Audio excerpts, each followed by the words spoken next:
નમસ્તે વિદ્યાર્થી મિત્રો, હું છું યાદવ કુલદીપ શ્રી કે મોરી પ્રાથમિક શાળાની આ યુટ્યુબ ચેનલ ઉપર બધા વિદ્યાર્થીઓનું હાર્દિક સ્વાગત કરું છું। આજે આપણે ધોરણ 8ની અંદર પ્રકરણ 7 જોશું, બરાબર છે। તો વનસ્પતિઓ અને પ્રાણીઓના જે સંરક્ષણ વિશેની આપણે થોડીક વાતો કરવાની છે। આ ચેપ્ટર લખાવતો નથી, એનું કારણ શું છે કે ભાઈ આ ચેપ્ટર ખૂબ જ લાંબુ છે અને ખૂબ જ સરળ છે, એટલા માટે નથી લખાવતો, બરાબર। 7મું અને 8મું ચેપ્ટર જે છે, બરાબર, એ ખૂબ જ સરળ ચેપ્ટરો છે, એટલા માટે એને લખાવીને અને મારો ટાઈમ જે ઓનલાઈન લેક્ચરનો છે એ બગાડવા માગતો નથી, કારણ કે આપણે બધું સમય મર્યાદાની અંદર હવે પૂરું કરવાનું છે। તો આપણે આની અંદર જોઈએ કે ભાઈ તમે ક્યાંય પણ રાષ્ટ્રીય ઉદ્યાનો છે, અભયારણ્યોનું નામ સાંભળ્યા હશે। કેવા? તો કે ભાઈ ભરતપુર અભયારણ્ય છે, કાજીરંગા રાષ્ટ્રીય ઉદ્યાન છે, લોકચાવ વાઇલ્ડ લાઈફ અભયારણ્ય છે। અભયારણ્ય એટલે સેન્ચ્યુરી, શું કહેવાય ને ઇંગ્લિશમાં? Century. Great Nicobar biosphere reserve, બરાબર, આવા જે અભયારણ્યો છે એના નામ તમે સાંભળ્યા હશે। અભયારણ્ય, રાષ્ટ્રીય ઉદ્યાન અને જૈવારક્ષિત ક્ષેત્ર, બરાબર છે। એને કઈ રીતે આપણે સમજવું એ આગળ જોશું। પહેલાં આપણે એમાં થોડીક માહિતી મેળવી લઈએ કે વન નાબૂદી અત્યારે આપણે જોઈ રહ્યા છીએ કે ભાઈ વન નાબૂદી એટલે કે જંગલોનો વિનાશ થઈ રહ્યો છે। એનું કારણ મુખ્ય શું છે? તો કે ખેડૂતો છે કે અથવા કોઈ પણ મનુષ્ય છે પોતાના સ્વાર્થ માટે જંગલોનો વિનાશ કરી રહ્યો છે। કઈ રીતે પોતાના સ્વાર્થ માટે? પોતાના અંગત ઉપયોગ માટે, કે ભાઈ કોઈ જમીન છે, આ વિસ્તારની અંદર જમીન છે એની, બરાબર, અને અહીં જંગલ છે, તો શું કરશે કે આ જંગલના જે લાકડાઓ કાપી અને આ વિસ્તારને પણ શું કરી નાખશે? જંગલમાં, જમીનમાં ફેરવી નાખશે, બરાબર। તો પોતાને વધારે જમીન ઉપયોગ કરવા મળશે, બરાબર છે। પછી એના લાકડાનો ઉપયોગ કરશે એ, બરાબર, ફર્નિચર માટે કરશે, બળતણ માટે કરશે, બરાબર છે। તો આમ તો કે ભાઈ વનનો નાશ કરી જમીનનો અન્ય કાર્ય માટે ઉપયોગ, બરાબર, જેને શું કહેવાય?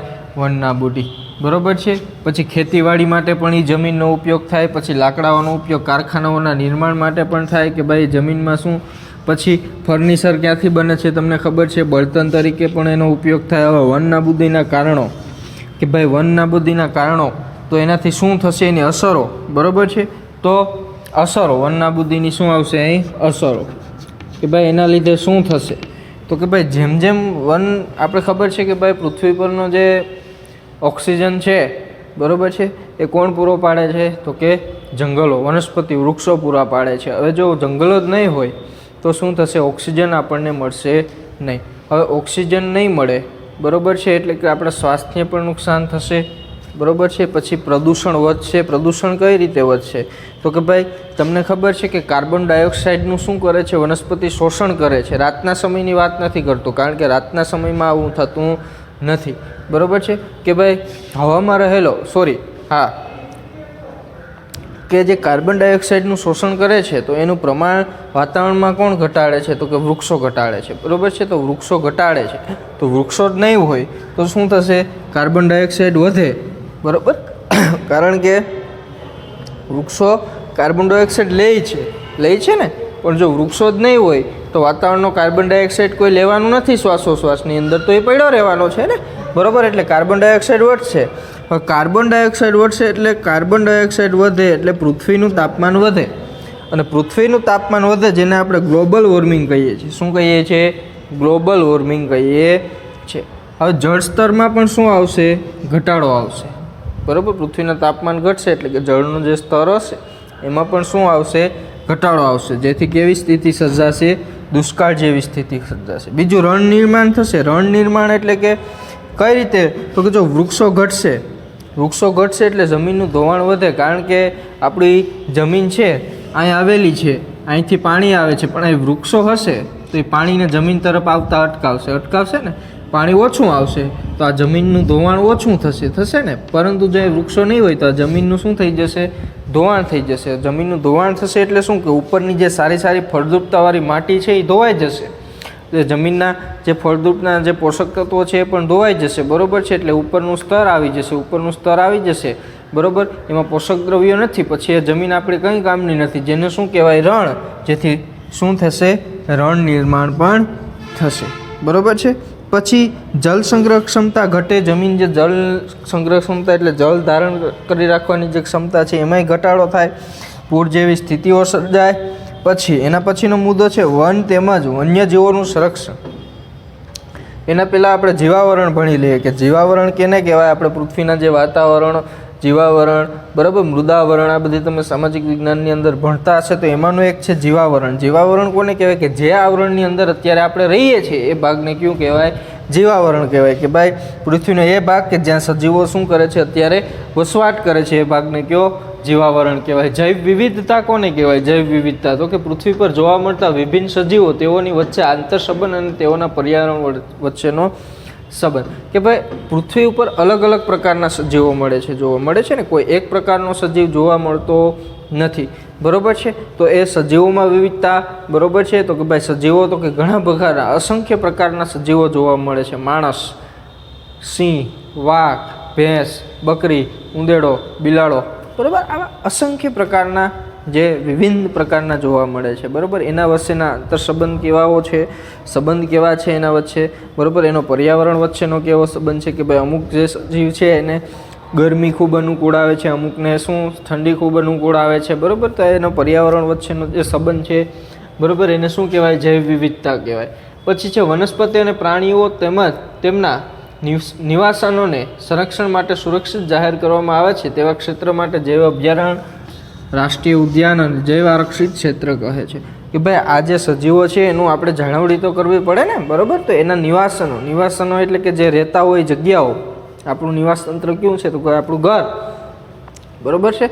તેના નિવાસનોને સુરક્ષિત રાખવા માટે જે 3 અભયારણ્ય જાહેર કરવામાં આવ્યા, તો જૈવ અભયારણ્ય, રાષ્ટ્રીય ઉદ્યાન અને જૈવ આરક્ષિત ક્ષેત્ર, આવા 3 ક્ષેત્ર છે એ જાહેર કરવામાં આવે. ક્ષેત્રની અંદર શું હોય? તો કે જૈવ અભયારણ્ય કેવું હોય? તો કે પ્રાણીઓ અને તેમના નિવાસ કોઈપણ પ્રકારના ખલેલથી સુરક્ષિત હોય, બરાબર છે. કે ભાઈ ત્યાં શું હોય? કે પ્રાણીઓ અને તેનો જે નિવાસ, તેનું જે રહેઠાણ હોય, ત્યાં કોઈપણ પ્રકારની ખલેલ હોય નહીં, બરાબર. એટલે કે એને કોઈ ડિસ્ટર્બ કરે નહીં. રાષ્ટ્રીય ઉદ્યાન તો કે વન્ય પ્રાણીઓ માટે આરક્ષિત ક્ષેત્ર કે જ્યાં સ્વતંત્ર રૂપે નિવાસ તેમજ પ્રાકૃતિક સંસાધનોનો ઉપયોગ કરી શકે. રાષ્ટ્રીય ઉદ્યાન ખૂબ જ સ્ટ્રિક્ટલી હોય, ત્યાં નિયમો કેવા હોય આપણા માટે? તો કે ભાઈ જૈવ આરક્ષણ જે રાષ્ટ્રીય ઉદ્યાન છે એની અંદર જે બહારની વ્યક્તિને અવર જવર બંધ હોય, બરાબર, ત્યાં જવું હોય તો એમને તમે જઈ શકો ને, એની પરમિશન લેવી પડે, બરાબર છે. આની અંદર એવું હોતું નથી, આની અંદર થોડાક નિયમો ઢીલા હોય છે, બરાબર છે. કે ભાઈ ત્યાં સામાન્ય અવર જવર થઈ શકે છે, બરાબર છે. પણ આ રાષ્ટ્રીય ઉદ્યાનમાં એવું થતું નથી. ત્યાં કોઈપણ પ્રકારની બાહ્ય ખલેલ પહોંચાડવામાં આવતી નથી, બરાબર. ત્યાં કોઈપણ સજીવ તેના પ્રાકૃતિક સંસાધનો, જ્યાં જે વનસ્પતિ અને પ્રાણીઓ હોય એનો ઉપયોગ કરી શકે છે. પણ કોણ? તો કે જેના એની અંદર રહેલા પ્રાણીઓ, બરાબર. બહારના કોઈ મનુષ્ય છે એ માનવી માટે શું હોય છે? અહીંયા અવર જવર બંધ હોય છે, બરાબર છે. પછી જૈવ આરક્ષિત વિસ્તાર એટલે કે વન્ય સજીવો, પ્રાણીઓ આ વિસ્તારમાં રહેતા હોય અને આદિવાસીઓ અને પારંપરિક રીતે જીવનપર્ય હેતુ માટે સુરક્ષિત વિશાળ વિસ્તાર, બરાબર છે. કે આદિવાસીઓ છે એના માટે પણ, એના રહેઠાણ માટે પણ સુરક્ષિત વિસ્તાર એટલે કે જૈવ આરક્ષિત વિસ્તાર. હવે છે જૈવ આરક્ષિત વિસ્તાર વિશે થોડીક માહિતી મેળવી લઈએ. જૈવ આરક્ષણ વિસ્તાર, બરાબર છે. કે આ વિસ્તાર તે ક્ષેત્રની વિવિધતા જૈવ સંરક્ષિત જાળવી તેમજ સંરક્ષિતને જાળવી સંસ્કૃતિને જાળવી રાખવામાં સહાયક હોય છે, બરાબર. કે ભાઈ જે સંસ્કૃતિ છે ત્યાંની, બરાબર, જે વિસ્તાર છે એની સંસ્કૃતિ છે, જે પણ જે પ્રાણીઓ છે, સજીવો છે, બરાબર, એની જે સંસ્કૃતિને જાળવી રાખવામાં સહાયક હોય છે. હવે ખાસ મહત્વનું આ છે વિદ્યાર્થી મિત્રો કે જૈવ આરક્ષણ ક્ષેત્ર હોય એની અંદર રાષ્ટ્રીય ઉદ્યાન હોઈ શકે, પણ રાષ્ટ્રીય ઉદ્યાનની અંદર બીજું કંઈ હોઈ શકતું નથી. દાખલા તરીકે પંચમઢી જૈવ આરક્ષણ વિસ્તાર છે તો એની અંદર સાપુતારા રાષ્ટ્રીય ઉદ્યાન છે ને, પણ આ સાપુતારા રાષ્ટ્રીય ઉદ્યાન છે ત્યાં કોઈ પણ પ્રકારનું જૈવ આરક્ષિત ક્ષેત્ર કે જૈવ અભયારણ્ય એની અંદર હોઈ શકતું નથી, બરાબર છે. તો આ રીતનું આખું સર્કલ બનાવીએ ભાઈ, બરાબર છે. તો કે ભાઈ જૈવ અભયારણ્ય કે જ્યાં છૂટછાટ હોય, ગાયો ચરાવી શકે છે, બરાબર, મનુષ્ય ગાયો ચરાવી શકે છે, એવું બધું કરી શકે છે. એના પછી જૈવ આરક્ષિત વિસ્તાર કે ત્યાં પણ થોડો ઘણી છૂટછાટ આપવામાં આવે છે, બરાબર છે, જે પરમિશનથી. પણ આ રાષ્ટ્રીય ઉદ્યાનની અંદર કોઈપણ પ્રકારની છૂટછાટ આપવામાં આવતી નથી, સ્ટ્રિક્ટલી હોય છે, ખૂબ જ કેવું હોય છે? સ્ટ્રિક્ટલી હોય છે. અને બીજી વસ્તુ એ છે કે રાષ્ટ્રીય ઉદ્યાન જૈવ આરક્ષિત જે જૈવ અભયારણ્ય હોય એની અંદર રાષ્ટ્રીય ઉદ્યાન આવી શકે અંદર, પણ દાખલા તરીકે આ જૈવ આરક્ષિત ક્ષેત્ર છે તો એની અંદર રાષ્ટ્રીય ઉદ્યાન હોય, પણ રાષ્ટ્રીય ઉદ્યાનની અંદર બીજું કંઈ હોતું નથી, બરાબર છે. તો આજનો લેક્ચર આપણે અહીં સુધી રાખશું. નમસ્તે વિદ્યાર્થી મિત્રો, હું છું યાદવ કુલદીપ શ્રી કે મોરી પ્રાથમિક શાળાની યુટ્યુબ ચેનલ ઉપર બધા વિદ્યાર્થીઓનું સ્વાગત કરું. આજે આપણે વિજ્ઞાનની અંદર આપણું જે પ્રકરણ 7 આગળ વધારશું, બરાબર છે. આગળ જોઈ ગયા કે ભાઈ જૈવ આરક્ષિત વિસ્તાર છે કે વનસ્પતિ અને પ્રાણીઓના નિવસન તંત્રને સંપૂર્ણ સુરક્ષિત રાખવા માટે વિસ્તાર બનાવાયા છે. રાષ્ટ્રીય ઉદ્યાન, જૈવ અભયારણ્ય અને જૈવ આરક્ષિત વિસ્તાર, બરાબર છે. રાષ્ટ્રીય ઉદ્યાન વિશે આપણે જોઈ ગયા, આપણે તફાવત સ્વરૂપે ત્રણેય અલગ અલગ પાડીને જોયું હતું, બરાબર છે. હવે આજે આગળ વધશું. વનસ્પતિઓ અને પ્રાણીઓ સૃષ્ટિ. વનસ્પતિ સૃષ્ટિ અને પ્રાણી સૃષ્ટિ કઈ કહેવાય? તો કે વિશિષ્ટ વિસ્તારમાં જોવા મળતી વનસ્પતિઓને તે વિસ્તારની વનસ્પતિ સૃષ્ટિ કહેવાય, અને વિશિષ્ટ વિસ્તારમાં જોવા મળતા પ્રાણીઓને તે વિસ્તારની પ્રાણી સૃષ્ટિ કહેવાય, બરાબર છે. એનું કંઈ સમજવાનો અર્થ એવો છે કે ભાઈ તમે કોઈ વિસ્તાર છે અહીંયા વનસ્પતિઓ વધારે જોવા મળે છે તો એને વનસ્પતિ વિસ્તાર કહેવાય, એટલે કે એને વનસ્પતિ સૃષ્ટિ કહેવાય, બરાબર છે. જંગલો છે તો એમાં પ્રાણીઓની સંખ્યા વધારે છે વિશિષ્ટ પ્રકારના, તો એને શું કહેવાય? તો કે એને પ્રાણી સૃષ્ટિ કહેવાય, બરાબર છે. પછી સ્થાનિક જાતિઓ કોને કહેવાય? સ્થાનિક જાતિઓનો મતલબ એમ છે કે ભાઈ તમે વર્ષોથી જન્મથી જ વેરાવળમાં રહો છો તો એ તમારું મુખ્ય જે સ્થાન છે એ કયું છે? વેરાવળ. તમે એક વેરાવળની સ્થાનિક જાતિ છો, બરાબર છે. તો એવી જ રીતે વનસ્પતિઓની એવી જાતિ કે પ્રાણીઓની એવી જાતિ વિશિષ્ટ સ્વરૂપે જોવા મળતી હોય, બરાબર. વનસ્પતિ કે પ્રાણીઓનો એવો સમૂહ કે એક જ વિસ્તારમાં જોવા મળતો હોય, વિશિષ્ટ, જ્યાં બીજે ક્યાંય વધારે જોવા મળતો હોય ને, એને શું કહેવાય? એની સ્થાનિક જાતિ કહેવાય, બરાબર છે. તો એનું ઉદાહરણ આપણે લઈએ કે ભાઈ અમુક પ્રકારના જે ઝેરીલા કરોડિયા છે એમેઝોનમાં જોવા મળે છે, એમેઝોન જંગલની, તો કરોડિયાની સ્થાનિક જાતિ કઈ કહેવાય? એમેઝોન જંગલ, બરાબર છે. તો એ વિશિષ્ટ એ જ વિસ્તારમાં જોવા મળતી હોય, બરાબર છે. પછી દાખલા તરીકે ઉદાહરણ લઈએ તો પંચમઢી જૈવ અભયારણ્ય છે, જૈવ આરક્ષિત વિસ્તાર છે. પંચમઢી જૈવ આરક્ષિત વિસ્તાર છે તો ત્યાંની સ્થાનિક જાતિઓ કઈ છે? તો કે ભાઈ ચાર, જંગલી આંબા, બાયસન એટલે કે જંગલી બળદ, ભારતીય વિશાળ ખિસકોલી, બરાબર છે. આ બધી ક્યાં જોવા મળે છે? તો કે આ પંચમઢીની જૈવ આરક્ષિત વિસ્તારની જે છે ત્યાંની સ્થાનિક જાતિઓ છે, એટલે કે આ વધારે પ્રમાણમાં ત્યાં જોવા મળે છે. જાતિ કોને કહેવાય? તો કે ભાઈ એ સજીવોની વસ્તીનો એવો સમૂહ છે કે જે એકબીજા સાથે આંતર પ્રજનન કરવા સક્ષમ છે, બરાબર. કે ભાઈ એકબીજા સાથે આંતર પ્રજનન કરવા સક્ષમ છે. જાતિ એટલે કે આપણે એક જાતિના સમૂહની અંદર આવીએ, કારણ કે મનુષ્ય છે એકબીજા પર આંતર પ્રજનન કરવા સક્ષમ છે, બરાબર છે. પછી સિંહ, વાઘ, બરાબર, જે આંતર પ્રજનન કરીને બીજી એક સંતતિ આપે, બરાબર છે, એને શું કહેવાય?